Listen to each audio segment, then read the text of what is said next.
It's African Nat. I'm actually about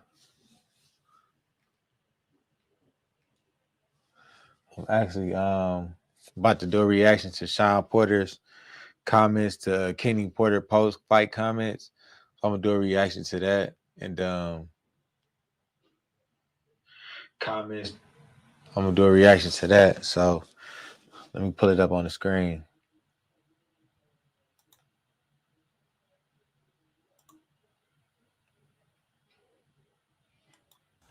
So what I want to do real quick, I want to answer the kind of the my dad's taking a lot right now from the post fight interview in the ring. Yep. I want to answer that right quick, and then I want to go to any Q&A that we got right Okay. there on the screen.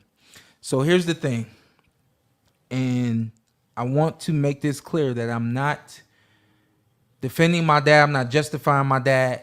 Here's the thing: is I know my dad and I understand my dad. People out there, you a lot of y'all don't know my dad, and you know him. You know him based on what you've seen, but you don't know him based on experience. Y'all in the room, y'all know. Usually, first of all, usually somebody say I'm not making no excuses for somebody. They usually are. I just had to say that. Him. So as I get through this, y'all will be like, all right, KP.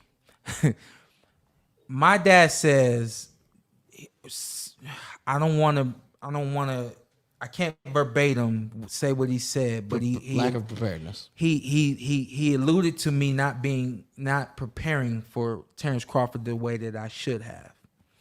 This is the first time in my entire life that my dad told me to do something. And I said, I'm not doing that. Proud of you, Mike. It's not it. So that's the first time that. So he said that was the first time in his life his dad told him to do something, he didn't do it. See, one thing that I think that I saw this, I was like that I understood why Shawn retired after this, after those comments, because I felt like Shawn was trying to retire because we don't have no more connections as far as his father being his trainer and manager inside the ring. So they don't have to be going at it because obviously it seemed like it was some stuff going on behind the scenes with him and his dad. So I think that's why he and him speaking up to his father, you know what I'm saying? And his father probably wasn't feeling that, you know what I'm saying?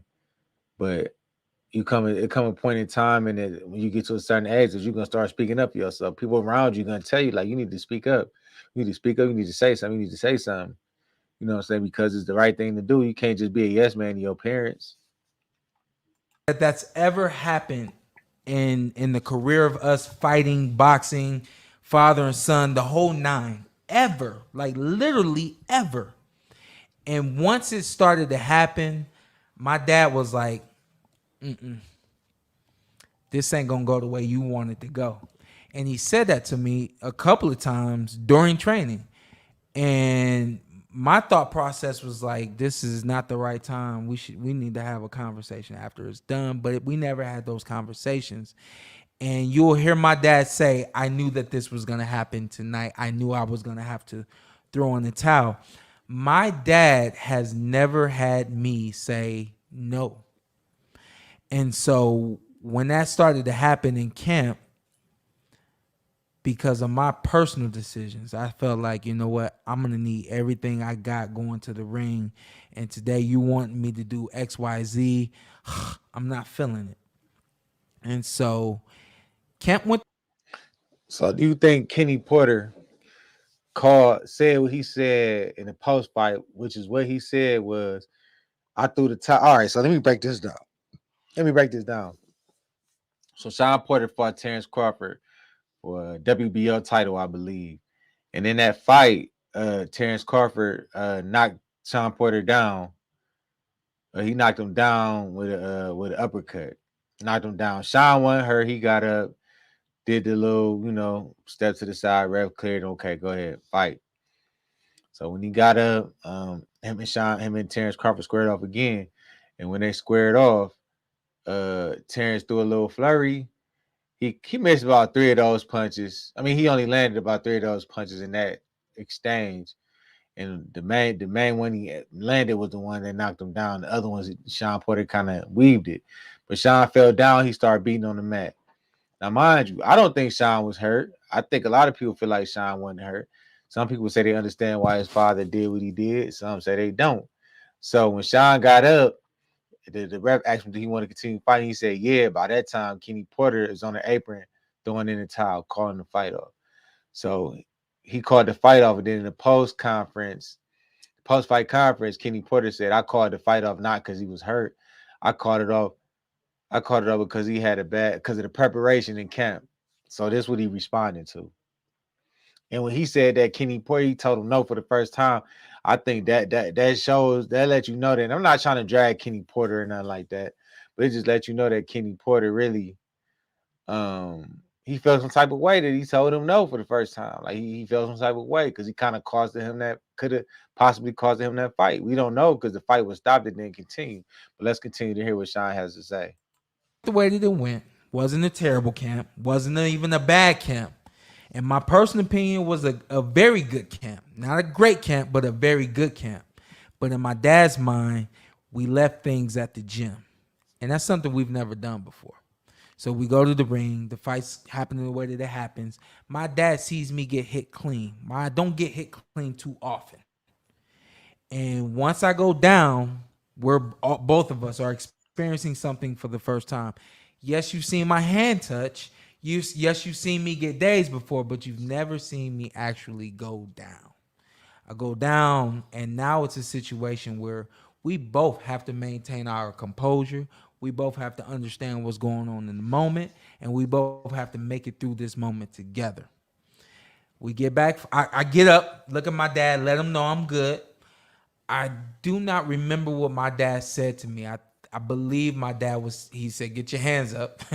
He did say that. And I think he was saying, use better defense. We get back going. Da da da da da da da da da da. I go down again. After the first time I went down, I had already lost my cool.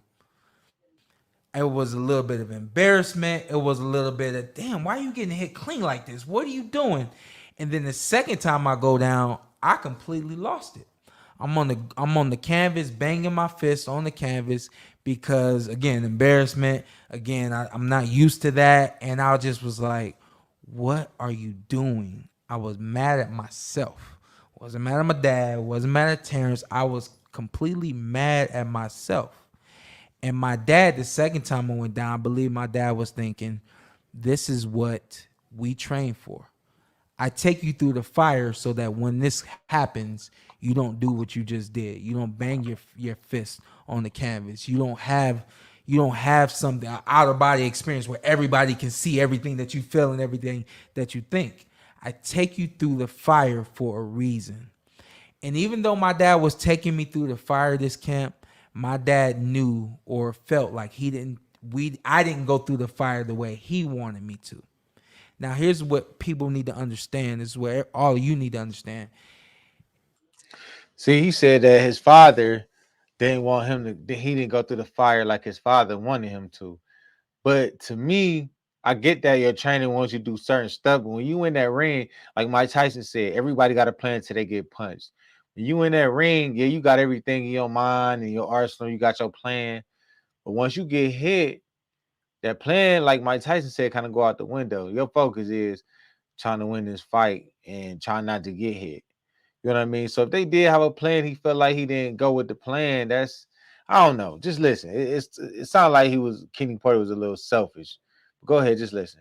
If you have someone that you've known your entire life and you know how to get that person from A through Z, and this is how you do it, when that person reverts, diverts, goes off the path, whatever the case may be, two things happen. Number one, you feel responsible. And number two, you feel like it's not enough. And so a lot like the conversation that we had the other day, I said, Barry Sanders' dad will look him in the eyes right now and tell him he's not the best running back ever of all time. I said, me along with a lot of other people in America would tell Barry Sanders that he's the best running back in the world. But the father has such high expectations. The father has this understanding of who his And Sean right about a father having high expectations for they son, and sometimes like, and I think in Sean's case, Kenny Porter was pushing him too hard, maybe pushing him way too hard to a certain extent. He said he'd been boxing since he was 8 years old. You know what I mean? So I don't know, but did the father tend to push his son hard because it's in a way the father sports dad is living through their kid in a way. son is. My dad has an understanding of who I am that he could not let go of the fact that number one, I'm responsible for getting you in and out of this ring safely and in and out of this ring the way that you're supposed to. You didn't allow me to do that. And because you didn't allow me to do that, this is what's happening, and I'm going to stop it. So, do I disagree with the stoppage? I was surprised, but like my dad said, at the end of the day, he came over yesterday. He came over earlier today. He came over twice today. My dad lives right down the street from me. It's an easy situation for my dad to say, I'm not gonna let my son get hurt. I'm not gonna allow my son to do this. What? Yes. I'm talking about Poppy. Speaking of sons, What's up, man? Well, tell mommy. What's the book?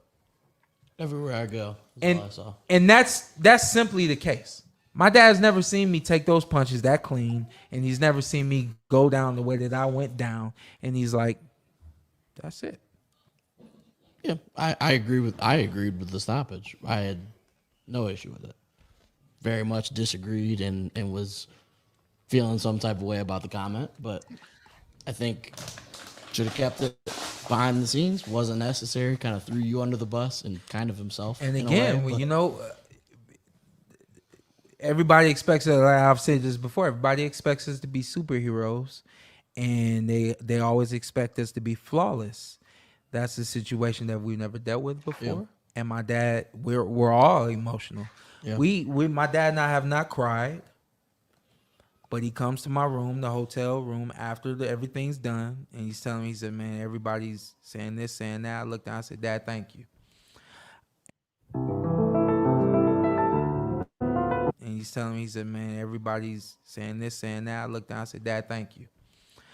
And I need everybody to hear this too. I said, "I'm not telling you thank you for last night or for tonight. I'm not telling you for thank you for stopping the fight. I'm telling you thank you because look where we're at right now. yeah, We just did Mandalay Bay. We're on the 61st floor in the Mandalay Bay I didn't in know a they had suite. 64 floors in that. I can motherfucker. look out and see airplanes landing. amazing. My dad and I never had a conversation about that. We never had a conversation about being world champions. We never had a conversation about how much money we were going to make. I said, "Dad, I want to be a professional boxer." He says, "If you want to be a professional boxer, then you're going to have to let me manage your career because there's going to be a lot of people who are going to try to take advantage of you, and I can't allow that." And so I said, "Dad." So, with that being said, I mean, really, he just goes on, just pretty much not really saying too much. Not he just talks about his relationship with his dad. So, I think, I think Sean, I think it was some difficulties into the camp this time, or in their relationship as far as father trainer, father manager. It was a little bit of friction, but that's not my business. That's not none of our business. My only thing is I feel like Kenny Porter did throw him under the bus. He did kind of dog kick Sean while he was down when he lost the fight. He threw the towel in. He said he ain't it was bad preparation. So like, I just felt like you don't kick nobody when they down, man. Like at the end of the day, you want to save your son. Certain stuff is left behind the scenes. And that's one thing that was left supposed to be behind the scenes, man. So that's my reaction. If y'all want to see me react to more boxing podcasts or sports podcasts, just hit the comment section and let me know what y'all think of this reaction video, man. I did it live. It's the first one I did. I like the Porter Way podcast. Shout out to the Porter Way podcast. Shout out to Shawn Porter and Kenny Porter. I'm gonna shout out some of my favorite podcasts. Shout out to the J Matt Show. That's one of my favorite podcasts. I Am Athlete with Brandon Marshall, Chad Johnson, Fred Taylor, and Channing Crowder. That's one of my favorite podcasts. Earn Your Leisure. That's one of my favorite podcasts. Just to name a few. What else? But that was like the few of my favorite podcasts, man. So y'all check those podcasts out. Knuckleheads with Darius Miles and Creighton Richardson, one of my favorite podcasts as well. Flip the Script Show. I like his podcast when we do his interviews. So shout out to them guys that got those podcasts. Shout out to J Matt and the J Matt Show. I can't wait till they bring their podcast back. This your guy African Nat. If y'all like this reaction, first time I'm doing this, get in the comments section and let me know what y'all think. It's African Nat and I'm out.